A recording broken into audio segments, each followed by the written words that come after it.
ಟಿ5ನ ಸಮಸ್ತ ವೀಕ್ಷಕರಿಗೆ ಯುಗಾದಿ ಹಬ್ಬದ ಶುಭಾಶಯಗಳು. ಯುಗಾದಿಯ ಈ ಸಂದರ್ಭದಲ್ಲಿ ನಮ್ಮೊಂದಿಗೆ ನಟಿ ಮಾನ್ವಿತಾ ಹರೀಶ್ ಕಾಮತ್ ಇದ್ದಾರೆ.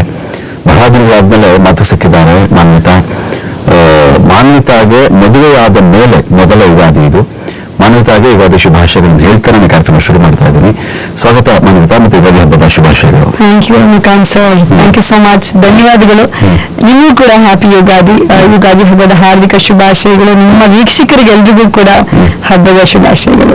ಮೊದಲನೇ ಯುಗಾದಿ ನಿರೀಕ್ಷೆಯಲ್ಲಿದ್ದೀರಿ, ಯುಗಾದಿ ಹಬ್ಬ ಸೆಲೆಬ್ರೇಟ್ ಮಾಡ್ತಾ ಇದ್ದೀರಿ. ಮದುವೆ ಆದ್ಮೇಲೆ ಫಸ್ಟ್ ಯುಗಾದಿ, ಹೇಗಿದೆ ಲೈಫ್, ಹೇಗಿದೆ?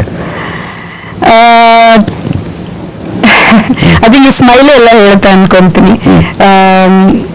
ಅಮ್ಮ ಹೋದ್ಮೇಲೆ ತುಂಬಾ ಲೋನ್ಲಿ ಆಗ್ಬಿಟ್ಟಿದೆ. ಒಂದು ವರ್ಷ ವೆರಿ ಲೋ, ಯಾರು ಇಲ್ಲ ಅನ್ನೋ ಥರದಲ್ಲಿ, ಆ ಥರದಲ್ಲಿ. ಬಟ್ ಆ ದೇವರು ನನ್ನ ಲೈಫಲ್ಲಿ ಒಂದು ಒಳ್ಳೆ ಗಿಫ್ಟ್ ಅಂತ ಕೊಟ್ಟಿರೋದು ವಾರಿನ ಅಂತ ಹೇಳ್ಬೋದು. ಸಂಬಡಿ ಹೂ ಅಂಡರ್ಸ್ಟ್ಯಾಂಡ್ಸ್ ಮೀ, ನಾನು ಅರ್ಥ ಮಾಡ್ಕೊಳ್ಳೋ ಒಂದು ವ್ಯಕ್ತಿ. ಅದಾದ್ಮೇಲೆ ನಮ್ಮ ಫುಡ್ ಹ್ಯಾಬಿಟ್ಸ್ ಇಂದ ಹಿಡಿದು, ನಮ್ಮ ಕಲ್ಚರ್ ಇಂದ ಹಿಡಿದು ಪ್ರತಿಯೊಂದು ಒಂದೇ ಆಗಿರೋದ್ರಿಂದ ಆ ವಿಷಯದಲ್ಲೆಲ್ಲ ಕಾನ್ಫ್ಲಿಕ್ಟ್ ಇಲ್ಲ ನಮಗೆ. ಸೊ ನಮ್ಮ ಕಾನ್ಫ್ಲಿಕ್ಟ್ ಯಾವತ್ತೂ ಕೆಲವೊಂದು ಬಿಸ್ನೆಸ್ ವಿಚಾರದಲ್ಲಾಗಲಿ ಅಥವಾ ಯಾವುದಾದ್ರೂ ಇಂಟೆಲೆಕ್ಚುಯಲ್ ವಿಷಯಗಳು ಯಾವುದಾದ್ರೂ ಡಿಸ್ಕಸ್ ಮಾಡ್ತಾ ಇದ್ದಾಗ ಅವ್ರದ್ದೊಂದು ಒಪಿನಿಯನ್ ಇರುತ್ತೆ, ನಮ್ದು ಒಪಿನಿಯನ್ ಒಂದಿರುತ್ತೆ. ಸೊ ಆ ಥರ ವಿಚಾರಗಳಲ್ಲಿ ಡಿಬೇಟ್ ಆಗುತ್ತೆ ಹೊರತು ಯಾವತ್ತು ಊಟ ತಿಂಡಿ ವಿಚಾರದಲ್ಲಾಗಲಿ, ಕಲ್ಚರ್ ವಿಚಾರದಲ್ಲಾಗಲಿ ಆ ವಿಷಯದಲ್ಲೆಲ್ಲ ಯಾವುದೇ ರೀತಿಯಾದಂಥ ಕಾನ್ಫ್ಲಿಕ್ಟ್ ಇಲ್ಲದಿರೋ ಕಾರಣ ಸ್ವಲ್ಪ ಪೀಸ್ ಆಫ್ ಮೈಂಡ್ ಜಾಸ್ತಿ. ಆ್ಯಂಡ್ ಕೆಲಸದ ಮೇಲೆ ಫೋಕಸ್, ಬರೀ ಕೆಲಸದ ಮೇಲೆ ಫೋಕಸ್, ಬೇರೆ ವಿಚಾರದಲ್ಲಿ ಯಾವುದೇ ರೀತಿಯಾದಂತಹ ಗದ್ದಲ ಇಲ್ಲ ಮನೇಲಿ ಅನ್ನುತ್ತೆ. ಮದುವೆ ಆದ್ಮೇಲೆ ಸಿನಿಮಾ ಬೇಡ ಅಂತನಾ ಅಥವಾ ಸ್ಕ್ರಿಪ್ಟ್ ಇಷ್ಟ ಆಗಲಿಲ್ಲ ಅಂತನಾ? ಸ್ವಲ್ಪ ಆಫ್ ದ ಟಾಪ್ ಯಾಕೆ? I mean why are you asking me this question? And I just want to know. ನಾನೆಲ್ಲೂ ಹತ್ರ ಹೇಳೇ ಇಲ್ವಲ್ಲ ಮದುವೆ ಆದ್ಮೇಲೆ, ಆ ಥರ ಸ್ಟೇಟ್ಮೆಂಟ್ಗಳೆಲ್ಲೂ ಕೊಟ್ಟೇ ಇಲ್ಲ ಮೊದಲೇದಾಗಿ. ನಾಳೆ ನನ್ನ ಸಿನಿಮಾ ರಿಲೀಸ್ ಆಗ್ತಾ ಇದೆ ಸರ್, PC ಶೇಖರ್ ಅವರ ಒಂದು ನಿರ್ದೇಶನದಲ್ಲಿ. ರೋಮಿಯೋ ಸಿನಿಮಾ ಮಾಡಿರೋ ಒಂದು ನಿರ್ದೇಶಕರು, ರಾಗ ಸಿನಿಮಾ ಮಾಡಿರೋ ನಿರ್ದೇಶಕರು.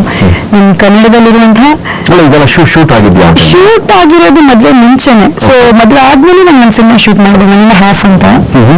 ಅದಾದ್ಮೇಲೆ ಚಕಮಕಿ ಅಂತ ಒಂದು ಸಿನಿಮಾ, ಅದನ್ನು ಮದುವೆ ಮುಂಚೆನೆ ಶೂಟ್ ಆಗಿತ್ತು. ಸುಮುಖ ಅಂತ ಮನದ ಕಡಲು ನೋಡ್ತಾ ಇದಾರಲ್ಲ, ಆ ಹೀರೋ ಅಂತ ಒಂದು ಸಿನಿಮಾ ಮಾಡಿದ್ದೀನಿ. That cinema is definitely going to be like okay Manvitha. ಅಂದ್ರೆ ಈ ಪ್ರಶ್ನೆಗಳು ನೆಕ್ಸ್ಟ್ ಬರೋದೇ ಇಲ್ಲ ಅಂತ ಅನ್ಕೊಂತೀನಿ.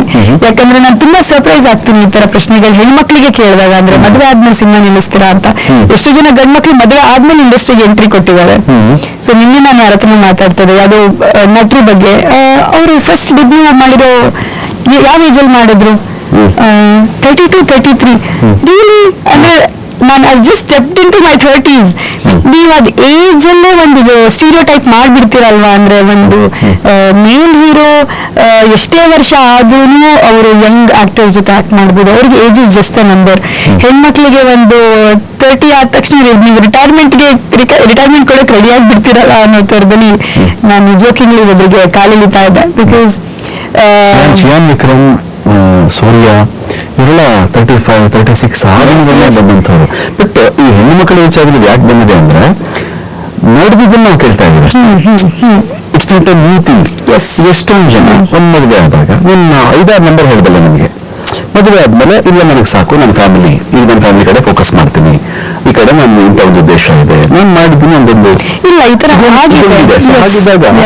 ಆ ಸ್ಟೀರಿಯೋ ಟೈಪ್ ಅನ್ನೋದು ಯಾಕೆ ಬರುತ್ತೆ ಅಂದ್ರೆ, because we have that examples ಅಂತ ಹೇಳಿ. ಅದರ ಉದಾಹರಣೆಗಳಿದ್ದಾಗ ತುಂಬಾ ಡಿಫ್ರೆಂಟ್ ಅಂತ ನಮಗೆ ಅನ್ಸೋದು rarest of the rare cases ಅಲ್ಲಿ. ಹಾಗಾದಷ್ಟೇ ನಾವು ಕೇಳಲಿಕ್ಕೆ ಸಾಧ್ಯ. ಹೌದು, ಅಂದ್ರೆ ಆತರ ಉದಾಹರಣೆಗಳು ಇದೆ, ಇತ್ತು. ಈಗ ಸಮಯ ಬದಲಾಗಿದೆ. ಅಂದ್ರೆ ಈಗ ನೀವು ನೋಡಿದ್ರೆ ನಾನು ಬಾಲಿವುಡ್, ಟಾಲಿವುಡ್, ಸ್ಯಾಂಡಲ್ವುಡ್ ಅಂತ ನಾನು ಮಾಡ್ತಾ ಇಲ್ಲ. ಯಾಕಂದ್ರೆ ನೀವು ಇಂಡಿಯನ್ ಸಿನಿಮಾ ಅಂತ ಕಟ್ಟಕ್ ಹೊರಟಿದೀವಿ ನಾವು. ಅಂದ್ರೆ ಇಟ್ ಇಸ್ ಹೈ ಟೈಮ್ ನಾವೆಲ್ಲರೂ ಕೂಡ ಆ ಉಡ್ ಒಳಗೆ ಇಡೋದ್ ಬಿಟ್ಟು, ವುಡ್ ಪೆಕ್ಕರ್ಗಳಾಗೋದ್ ಬಿಟ್ಟು, ಸೊ ಅದರಿಂದ ಹೊರಗಡೆ ಬಂದು ನಾವು ಇಂಡಿಯನ್ ಸಿನಿಮಾ ಅಂತ ನಾವೇನು ಕಟ್ಟಕ್ ಹೊರಟಿದೀವಿ. ಆ ನಿಟ್ಟಿನಲ್ಲಿ ಆ ಗುರಿ ದೊಡ್ಡದಾಗಿರೋದ್ರಿಂದ ಐ ಥಿಂಕ್ ಇದೆಲ್ಲ ತುಂಬಾ ಚಿಕ್ಕ ವಿಷಯಗಳು. ಅಂದ್ರೆ ಮದುವೆ ಅನ್ನುವಂಥದ್ದು ಪ್ರತಿಯೊಬ್ಬರ ಜೀವನದಲ್ಲಿ ಅದು ತುಂಬಾ ವೈಯಕ್ತಿಕವಾದಂತಹ ನಿರ್ಧಾರ ಅದು. ಅಂದ್ರೆ ಎಷ್ಟೋ ಜನ ಮದುವೆ ಆಗಕ್ಕೆ ಇಷ್ಟಪಡ್ತಾರೆ, ಎಷ್ಟೋ ಜನ ಸಿಂಗಲ್ ಆಗಕ್ಕೆ ಆಗಿರೋಕೆ ಇಷ್ಟಪಡ್ತಾರೆ. ಸಲ್ಮಾನ್ ಖಾನ್ ಅವ್ರ ಮದುವೆ ಆಗ್ಲಿಲ್ಲ. ಅದೇ ಆಮಿರ್ ಖಾನ್ ಅವರಿಗೆ he's in the third relationship of his. So ಅಂದ್ರೆ ಅವರವರ ಜೀವನದಲ್ಲಿ ಅವರವರ ಜರ್ನಿನಲ್ಲಿ right person at the right time ಬಂದಾಗ ಅದಾದ್ಮೇಲೆ ಅವ್ರಿಗೆ ಅಂದ್ರೆ ಆ ಟೈಮಲ್ಲಿ ಅವ್ರ ಮನಸ್ಥಿತಿಗಳು ಹೆಂಗಿರುತ್ತೆ. ಈಗ for example if I was somebody may be ನನ್ನ ಮನಸ್ಥಿತಿ ಆಯ್ತು ಸೆಟಲ್ ಆಗ್ಬೇಕು ಫ್ಯಾಮಿಲಿ ಇನ್ನೊಂದು ಮತ್ತೊಂದು, ಅದು ಸೆಟಲ್ ಅಂತ ಹೇಳೋ ಪದದ ಅರ್ಥ ನನ್ನ ಪ್ರಕಾರ ಏನಂತ ಹೇಳಿದ್ರೆ doing what you love to do, ನಿಮ್ ಪ್ಯಾಷನ್ ಏನಿದೆ ಅದನ್ನ ಫಾಲೋ ಮಾಡೋದು, ಜೊತೆಗೆ ಮನೆ ಸಂಸಾರ ಗಂಡ ಅತ್ತೆ ಮಾವ ಒಂದು ಫ್ಯಾಮಿಲಿ ಅಂತ ಒಂದು ಎಕ್ಸ್ಟೆಂಡೆಡ್ ಫ್ಯಾಮಿಲಿ ಅಂತ ಏನ್ ಮುಂದಿರುತ್ತೆ ಅವ್ರಿಗೆ ಅಷ್ಟೇ ಅವ್ರದಾಗೆ ಆದಂತ ಇಂಪಾರ್ಟೆನ್ಸ್ ಕೊಡೋದು. ಈಗ ಹಬ್ಬ ಅಂತ ಬಂದಿದೆ, ಈಗ ಮೊದಲೇ ಹಬ್ಬ, ಸೊ ಊರಿಗೆ ಕರೆದಿದ್ದಾರೆ, ಮೈಸೂರಿಗೆ ಕರೆದಿದ್ದಾರೆ, ಸೊ ಅಲ್ಲಿ ತುಂಬಾ ಸಂಭ್ರಮ ಅವ್ರಿಗೆ. ನನ್ನ ಯುಗಾದಿ ಹಬ್ಬದಲ್ಲಿ ನನ್ನ ಕರೆದ್ಬಿಟ್ಟು ಮೊನ್ನೆಯಿಂದಾಗ ಏನ್ ಗಿಫ್ಟ್ ಬೇಕು ನಿಮ್ಗೆ ಏನ್ ಗಿಫ್ಟ್ ಬೇಕು ಅನ್ನೋ ಥರದಲ್ಲಿ ಮತ್ತೆ ಫುಲ್ ಎಂಥೂಸಿಯಾಸಮ್ ಮಾಡಿದ್ದಾರೆ. ಸೊ ಅಬ್ವಿಯಸ್ಲಿ ಗಿಫ್ಟ್ ಯಾರು ಬೇಡ ಅಂತಾರೆ. So I love gifts. ನಿಮ್ಗೂ ಹಿಂಟದು ಹೋಗೋ ಮುಂಚೆ ಏನಾದ್ರು ಕೊಡ್ತೀರಾ ಅಂತ. But hang said that I think ನನ್ನ ಮೆಂಟಾಲಿಟಿ ಅಥವಾ ನನ್ನ ಮೈಂಡ್ ಸೆಟ್ ಏನಂತ ಹೇಳಿದ್ರೆ ಚಿಕ್ಕ ವಯಸ್ಸಿಂದನೂ ರೆಸ್ಪಾನ್ಸಿಬಿಲಿಟಿ ಕೊಟ್ಟಿದ್ದಾರೆ. ಅಂದ್ರೆ ಎಲ್ಲೂ ನನಗೆ ನಮ್ಮ ತಂದೆ ಬ್ಯಾಂಕರ್ ಆಗಿದ್ರಿಂದನೂ ಅಂಡ್ ನಮ್ಮ ತಂದೆ ತೀರ್ ಹೋಗ್ಬೇಕಾದ್ರೆ ಅವ್ರ ಕರೆನ್ಸಿ ಚೆಸ್ಟ್ ಅಲ್ಲಿ ಎಂಪ್ಲಾಯಿ ಆಗಿದ್ದು, ಕೆನರಾ ಬ್ಯಾಂಕ್ ಕರೆನ್ಸಿ ಚೆಸ್ಟ್ ಅಲ್ಲಿ. ಹೌದು ಹೌದು, ಒಳ್ಳೆ ಬಾಡಿ ಬಿಲ್ಡರು, ಡಿಸಿಪ್ಲಿನ್ ವ್ಯಕ್ತಿ. ಅನ್ಫಾರ್ಚುನೇಟ್ಲಿ ಅವರ ಹೆಲ್ತ್ ಸ್ವಲ್ಪ ಆ ಕಡೆ ಈ ಕಡೆ ಆಯ್ತು, ನಿಮಗೂ ಗೊತ್ತು ರೀಸನ್. ಬಟ್ ಅವ್ರು ಒಂದ್ ವ್ಯಕ್ತಿ ಇಲ್ಲ ಅಂತ ಹೇಳಾದ್ಮೇಲೆ ಅವ್ರ ಆರೋಗ್ಯದ ಬಗ್ಗೆ ಮಾತಾಡೋದು ಸರಿಯಲ್ಲ ಅಂತ ಅನ್ಕೊಂಡ್ರಿ. With due respect to mister Harish Kamath, ನನ್ನ ತಂದೆ, I do not want to talk about it. But having said that I've always seen my father giving me responsibilities, I've seen my mother giving me responsibilities. ಅಂದ್ರೆ ನಾನು first standard second standard ಇರ್ಬೇಕಾದ್ರೆ ನಂಗೆ banking ಕಲಿಸ್ಬಿಟ್ಟಿದ್ರು.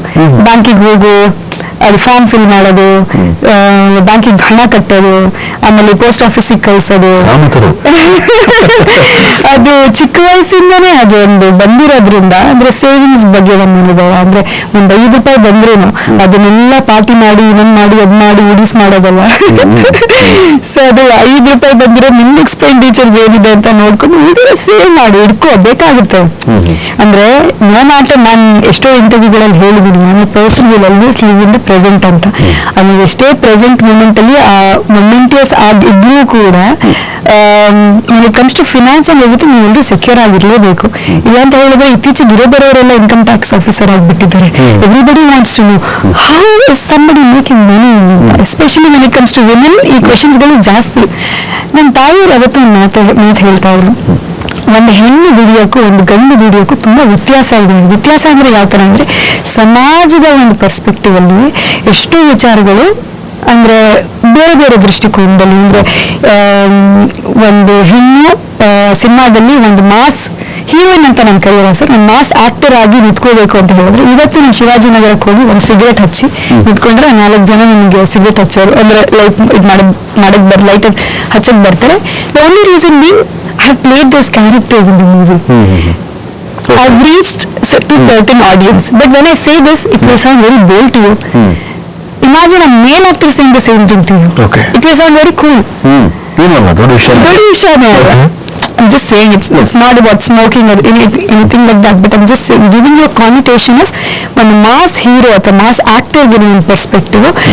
ನಾನು ಎಲ್ರು ಇವತ್ತು ಅಷ್ಟೇ ಇನ್ನು ಆಫೀಸಿಗೆ ಬಂದಾಗ ನನ್ನ ಸರ್ ಎದುರು ನನಗೆ ತೆಲುಗು ಹೋಗ್ಬಿಡಿ ಅಂತ ಸಜೆಷನ್ ಕೊಟ್ಟರು. This is not the first time that I'm hearing that suggestion. ನಾನು ಇಂಡಸ್ಟ್ರಿಗೆ ಬಂದಾಗಿಂದನೂ ನನಗೆಲ್ಲರೂ ಬೇರೆ ಬೇರೆ ಇಂಡಸ್ಟ್ರಿಗೆ ಪುಷ್ ಮಾಡಿರೋದಿದೆ, ರೆಫರ್ ಮಾಡಿರೋದಿದೆ, ಮೀಟಿಂಗ್ಸ್ ಮಾಡಿರೋದಿದೆ, ಆಡಿಷನ್ ಕೊಟ್ಟಿರೋದಿದೆ. ಫ್ರಮ್ ವಿಜಯ್ ಸೇತುಪತಿ ಸರ್ ಸಿನಿಮಾಯಿಂದ ಹಿಡಿದು ಶಿವಕಾರ್ತಿಕೇಯನ್ ಸರ್ ಸಿನಿಮಾಯಿಂದ ಹಿಡಿದು ನಾನು ಸುಕುಮಾರ್ ಸರ್ ಸಮೇತ ನಾನು ಮೀಟ್ ಆಗ್ಬಿಟ್ಟು ಬಂದಿದ್ದೀನಿ.